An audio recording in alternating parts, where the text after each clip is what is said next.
اصلاحی فقہی مسائل پر بیانات اور تفسیر ہمارا تذکرہ قرآن میں سننے کے لیے مفتی حماد فضل صاحب کے چینل کو سبسکرائب کیجیے۔ کہ سنت کا مطلب یہ ہوتا ہے کہ وہ طریقہ جس پہ مستقل دوام اختیار کیا جائے۔ جب ہم کہتے ہیں کہ سنت ابراہیمی، اور یاد رکھیے گا یہ سنت کا جو لفظ ہے حضرت ابراہیم علیہ السلام کی سنت، یہ لفظ حدیث میں استعمال کیا گیا ہے، لیکن میں توجہ آپ سب کی دلانا اس پہ چاہتا ہوں کہ اس لفظ کو سنا تو انگنت دفعہ آپ سب نے ہوگا، کبھی غور نہیں کیا کہ سنت ابراہیمی کا مطلب کیا ہے۔ اللہ کے نبی کرم علیہ السلام سے صحابہ نے پوچھا ما ہی الاضاحی، یا رسول اللہ یہ قربانی جو ہم کرتے ہیں کیا ہے؟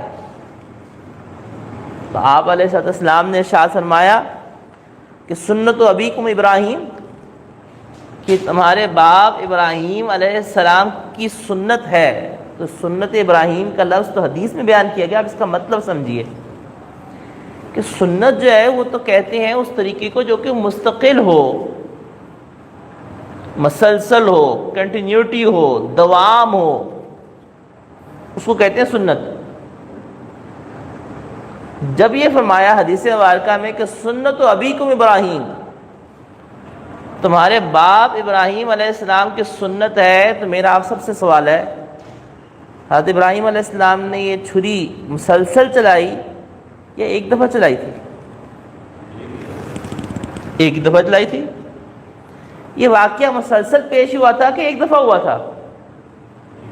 بتائیں۔ تو پھر حدیث میں سنت ابراہیمی کس طرح سے کہا گیا اس کو کھولنے کے لیے میں قرآن پہ غور کرنا پڑے گا۔ اب جو بات میں کر رہا ہوں قرآن و حدیث سے کر رہا ہوں، ٹھیک ہے؟ اللہ جل شانہ نے قرآن کریم میں ارشاد فرمایا کہ لن ینال اللہ لحومھا، اللہ کو اس قربانی کا گوشت نہیں پہنچتا، اس کا خون نہیں پہنچتا، اللہ کو تقویٰ پہنچتا ہے۔ تقویٰ کا عام معنی ہے گناہوں سے بچنا، لیکن یہاں پہ تقویٰ کا معنی وہ عام گناہوں سے بچنے والا نہیں ہے۔ کیوں؟ دلیل کیا ہے؟ دیکھیں قرآن کا اسلوب ہوتا ہے، بعض جگہ قرآن میں تقویٰ بول کے ایمان مراد لیا گیا ہے، بعض جگہ تقویٰ بول کے قرآن میں گناہوں سے بچنا لیا گیا ہے۔ یہاں پہ تقویٰ سے کیا مراد ہے؟ ہم قرآن پہ غور کرتے ہیں تو قرآن ہمیں جواب دیتا ہے۔ دوسری آیت میں اللہ جل شانہ کا ارشاد ہے یا ایھا الذین آمنوا اتقوا اللہ، اے لوگو جو ایمان لائے ہو وہ تقوی اختیار کرو، آمنوا اتقوا اللہ حق تقاتہ، اس طرح تقوی اختیار کرو جس طرح تقوی اختیار کرنے کا حق ہے۔ ولا تموتن الا وانتم مسلمون، تم مت مرنا مگر اسلام کی حالت میں مرنا۔ یہاں پہ اللہ جل شانہ جو ارشاد فرمایا نا کہ تقوی اختیار کرو جیسے تقوی کرنے کا حق ہے، آگے اسی کا بیان فرما رہے ہیں کہ یہ تقوی اختیار کرنے کا حق کیا ہے؟ کہ تمہیں اسلام پر موت ہے۔ کیا مطلب؟ اس آیت مبارکہ کے اندر کمال تقوی کا سب سے جو کمال درجہ ہے، سب سے تقوی کا جو کمال درجہ ہے وہ کیا ہے؟ کہ تمہیں حالت ایمان میں موت ہے، تمہیں حالت اسلام میں موت ہے۔ اللہ نے یہاں لفظ ذکر کیا ہے الا وانتم مسلمون۔ قرآن کا ایک ایک لفظ نا ہیرا ہے، اپنی اپنی جگہ پہ اس طرح سے اس کے اندر ہیرا، جس طرح سے انگوٹھی کے اندر نگیرہ جڑا ہوتا ہے نا، آپ اس ہیرے کی جگہ کوئی اور لفظ فٹ کر دیں تو وہ معنی دار نہیں ہوتا۔ یہاں اللہ نے یہ نہیں کہا الا وانتم مؤمنون کہ تم مت مرنا مگر حالت ایمان، اللہ نے کہا الا وانتم مسلمون۔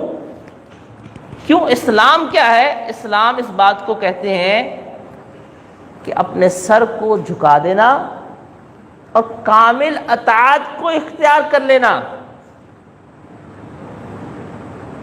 آپ نے جانور کو دیکھا ہوا ہے، ہم جب بکری ہوتی ہے رسی پکڑتے ہیں، ہم جہاں لے کے جانا چاہ رہے ہوتے ہیں وہ چلی جاتی ہے۔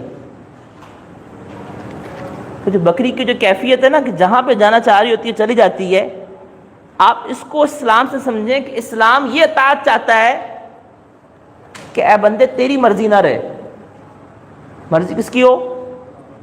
اللہ کی۔